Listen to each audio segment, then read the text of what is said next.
74-year-old Erasmus Udegbunam is a habitual early riser and so has been for nearly 40 years. His daily routine over the last 4 decades has largely remained the same. His voice is that of a man at ease with his environment, yet one with a purpose as he struts off along a route that he is clearly familiar with. With a cutlass and all in hand, he often walks for nearly 20 minutes before arriving his usual destination, the popular Omol Rice Settlement Farms. This part of the community comprises over 10,000 hectares of cultivated rice farms. Erasmus Udegbunam, however, owns 4 hectares of irrigated farmland here under the management and control of the Anambra Imo River Basin Development Authority. After my schooling, my parents has no money to take me further. Then I know the cheapest thing to do without money is farming. Then I enter into rice farming. I buy seed rice because authority give me a land up to 4 plots. 1 plot is 100 by 50 meters. That is 1 plot. But I have 4 plots. Then I start to work with manual that time before the authority come in. The story of Erasmus Udegbunam as a rice farmer totally aligns with the story of rice cultivation and milling in Nigeria. It is one of many twists and turns, inhibitions and eventually growth. For a farmer like him, it is relatable to the very story of the rice seed, from what it was in the 80s to what currently is. Rice farming, not only me, it has changed IMM people because I have 3 graduates now and 1 undergraduate. Because of this rice farming, it gives us money when you maintain it and do it well. When you sell it, you get money and feed your children, send them to hospital and everything, and eat well. The changed narrative of today's smallholder rice farmer is hinged on the reformative efforts of the Buhari administration within the last 3 years. The motivation was to satisfy the principles of demand and supply dictated by Nigeria's growing population. The rice demand increased in geometric proportion since the mid-70s, with urbanization essentially driving the consumption rate. Local cultivation, unfortunately, hardly impressed, and while paddy output declined over the decades, the annual consumption rate continued to climb. The corresponding result was massive importation of milled rice into Nigeria from Asian countries. Besides its cost implications, this trend unfortunately resulted in huge unsold stock of paddy rice cultivated by Nigerian farmers and low operating capacity of integrated rice mills in the country. For nearly 35 years, we were spending $5 million a day, $1.6 billion per annum, importing rice. Then we logged into this whole theory of free trade as dictated by the structural adjustment. You understand? Nobody talked of fair trade, and this country became a dumping ground for everything. It was therefore necessary to influence economic forces and turn the tide from shortages to surplus. Government's core objective in that regard became steering the country away from being the second largest importer of rice globally to attaining self-sufficiency in production within a reasonably determined feasible timeline. But if changes were to occur in Nigeria's rice economy, it had to begin with rice paddy production.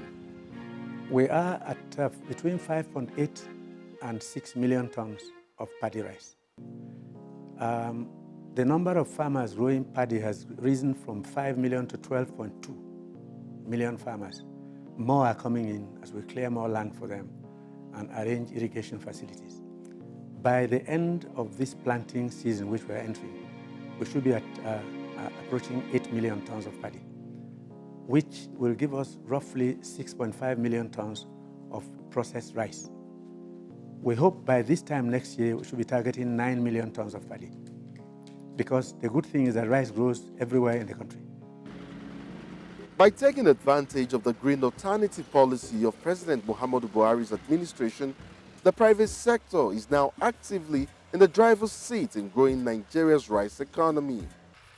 The number of big players has grown in leaps and bounds, with many involved in paddy cultivation, which kickstarts the process along the rice value chain. The assurance of policy stability on the part of government has engendered confidence building, and private sector players are investing hugely in the market that promises enormous returns. With the government policies on agriculture, so a lot of commercial farms are coming up in this in Nigeria, like Olam has a developed farm, now Kosheris has developed the farm on the similar lines. So these farms is later on lead to food sufficiency in this country. The operations of these big players aims of what government envisages for rice farming in Nigeria. The immediate impact is that such big farms generate massive employment for the locals, while it helps build the capacity of artisans and skilled workers as well. Even more attractive is the fact that these operations could guarantee that Nigeria may soon surpass its national paddy rice production target needed to improve processed rice capacity in the country. We can do it because, as we are saying, we are borrowing the latest technology, we are bringing it here. So if the Americans can do it, we can also do it here. There's no reason why we cannot do it. We can even do it better here in Nigeria because we've got the land, we've got everything we need.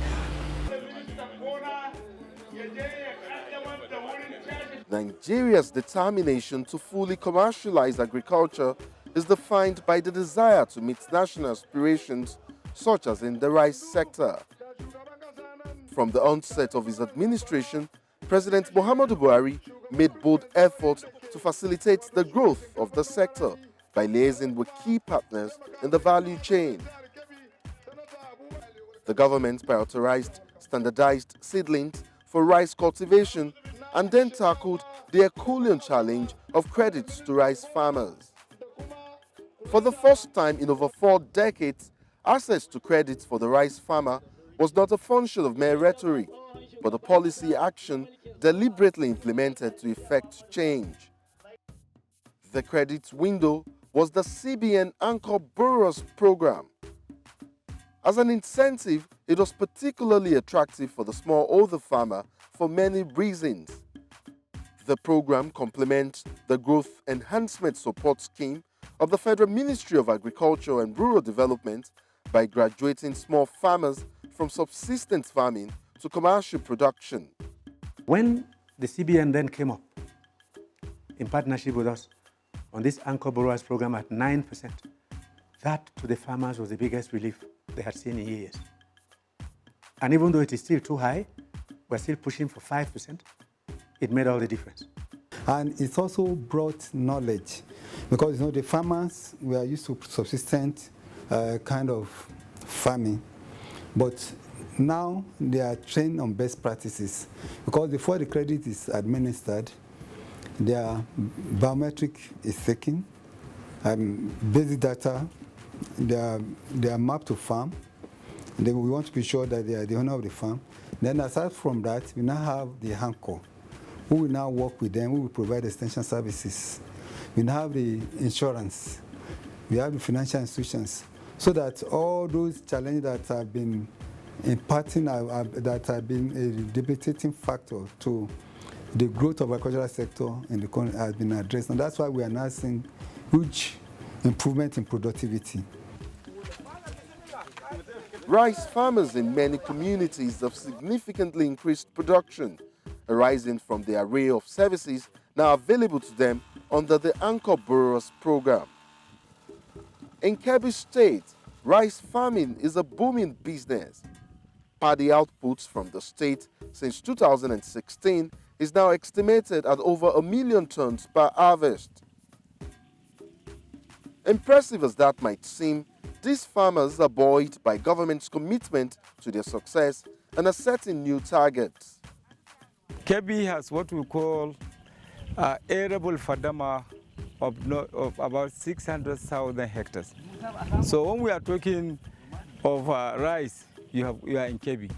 What Kebbi can produce can feed Africa, not Nigeria alone. These days, when we cultivate rice, we get buyers well before harvest. Both government and companies are always demanding for paddy rice. The awareness of a ready market for paddy rice is growing even amongst farmers in rural communities. This strategic market-led partnership, now involving local government, states and the private sector, is responsible for boosting production. In Adijia, a town in eastern Jigawa State, farmers have become pace setters, utilizing irrigation to engage in all-season rice cultivation. Jigawa, like most states in northern Nigeria, is characterized by a relatively hot climate, with seasonal rainfall and a marked dry season. This climatic condition often leaves little chance for large-scale cultivation. But with irrigation, the tide has clearly turned.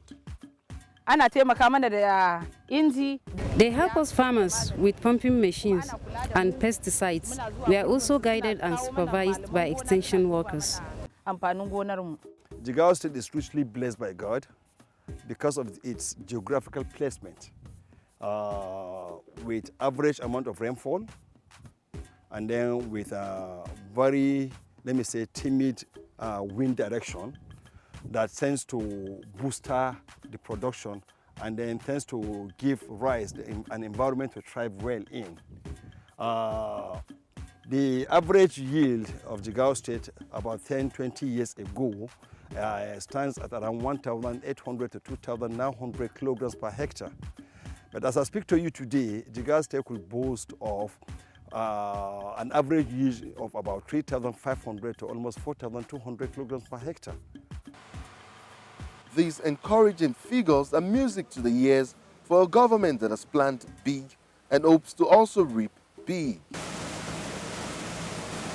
For the off-takers, it means more business. The drive to match local production with the national consumption requirement has evolved a determined campaign that has continued to see expansion in milling and processing. This invariably also translates to steady supply of paddy rice to operational mills. Going by the capacity of the rice mill, which is 16 tons per hour, 320 tons per day, we require about 150,000 metric tons to operate continuously per annum. But unfortunately, we are not getting that required quantity as it is. However, the outgrowers we have organized in cooperatives and whom we have assisted with improved seeds producing and supplying to us to meet our demands. But that wouldn't be enough. We also have to rely on rice merchants from different parts of the country to bring rice for us to buy, which will be assessed first by our quality control department to ascertain its quality and its viability before it is used for milling. Milling capacity may vary, but one key component that affects large-scale processing plants is quality. The last 3 years under the Buhari administration have witnessed rising positive indicators, with private sector investors expending huge resources in value addition and improving quality. Our rice is better than so-called Thailand rice. Why? Because it's very fresh. This rice we are producing was cultivated here in Kebbi State by our farmers. It was harvested and processed within a year, and so it's very fresh as compared to the so-called Thailand rice. It takes years before they get this rice processed. The process of shipping it from these foreign countries into Nigeria, it takes months. Before it gets there, it's stale rice. The nutrients are not there. But the rice we're eating here, I can assure you, I can guarantee you, that it has a crop year of less than 1 year. Has been consumed by Nigerians. It is cleaner, it is more nutritious, it is more fresher than the so-called foreign rice. Most importantly, our job is the awareness Nigerian consumers are beginning to have. In the open market, the Nigerian branded rice is standing tall. Public acceptance has grown over time as quality improved, and Nigerians take pride in locally processed quality grain rice. In fact, I've practically abolished the eating of foreign rice in my place. Number one, the foreign rice, you don't know how it was produced. You don't know how long it has stayed. But this one, direct from the farm, and you now know the duration of the rice that you are trying to eat and what have you. So even health-wise, it's even far better. In terms of taste, it's far better. If you can see enough of the Nigerian rice, we prefer it to the foreign one that they bring. Nigeria rice is a very good rice. When you go to the market and buy rice, the taste of the rice is more different from the foreign rice. I like Nigeria rice so much because it's my country, and anything made from my country, I think I should have that passion for it. And also, by so doing that, I think I'm encouraging those people that are producing it. To consolidate on the growing popularity of the Nigerian rice, government is tackling subsisting challenges that constitute a clog in the wheel of progress. And regulating price is top on the agenda. The Nigerian processed quality rice is still considered relatively steep. Rice processors have attributed this to high cost of production. It is also envisaged that by reducing the collective burden of rice growers and millers, the price of locally processed rice will begin to come down. As long as these uncertainties are there and subsidies are difficult to administer here, these prices will keep fluctuating. We are aware of this, and we are very anxious to bring down food prices, and they will fall. They will fall because as farmers improve their strategies, research sees farmers are yielding more per hectare than they were. It is easy for us to fix a minimum price below which we'll make sure the farmer doesn't lose money, but beyond which we'll make sure no farmer charges certain prices. That has to happen. Another challenge confronting the sector is the unfavorable competition created by foreign rice smuggled into the country. The Rice Millers, Importers and Distributors Association of Nigeria was quoted recently as saying over 2 million metric tons of parboiled rice were smuggled into Nigeria in 2017 alone. The report claimed that smuggled rice comes into Nigeria through the country's borders with Benin Republic, Niger and Cameroon. Smuggling is quite a nuisance, and we have been discussing it. Our next door neighbors on the left and right are making a fool of Nigeria. I assure you that we shall take some very drastic steps shortly. If and when that is done, the processing mills can afford to push more products into the market and expect good returns. There is no problem in giving Nigeria the best quality, but the government must be able to assist the local manufacturer so that they can be able to grow. As you are growing, there will be an opportunity for you to go for ultra-modern tools in which whatever you want to do, you can be able to do it. Despite the challenges confronting the rapid growth of Nigeria's rice industry, the gains registered in 3 years of the Buhari administration is indicative of better things to come. With the big rice mills already proficient at ensuring quality, the attention of the federal government has shifted to building the capacity of small and medium-scale mills in communities across rice-producing states. The Federal Ministry of Agriculture puts the figure of small-scale mills across the country at 5,000. In Abakaliki, the Ebonyi State's capital, for instance, there is a thriving local mill cluster that predates the creation of the state 22 years ago. These mills, like others in several states, have for decades serviced the Nigerian rice industry and were somewhat the backbone of the sector. What the federal government has done is assist these states with more modern mills while building the capacity of local processors at community level. And here we take agriculture as a business. And that's why you see all the members of this great association that own this industry. Yes, we grow rice, we produce, and we process, and we market. Yes, and as I can tell you, you go right inside here, we have over 1,500 milling machines that processes rice every day by day. Just last year, we gave out 200 rice mills of 10 tons and 20 tons each. This year, we're giving out another 400. We're bringing 10 new units of 100 tons a day each.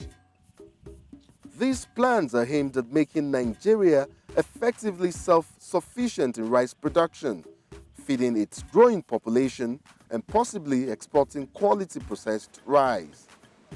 Already, Nigeria is the largest producer of rice in West Africa and poised to conquer the global stage.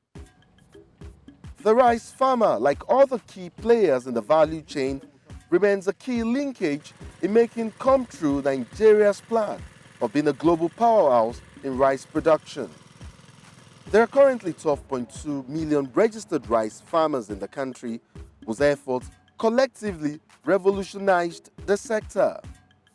For the farmers, the odds are right now in their favor.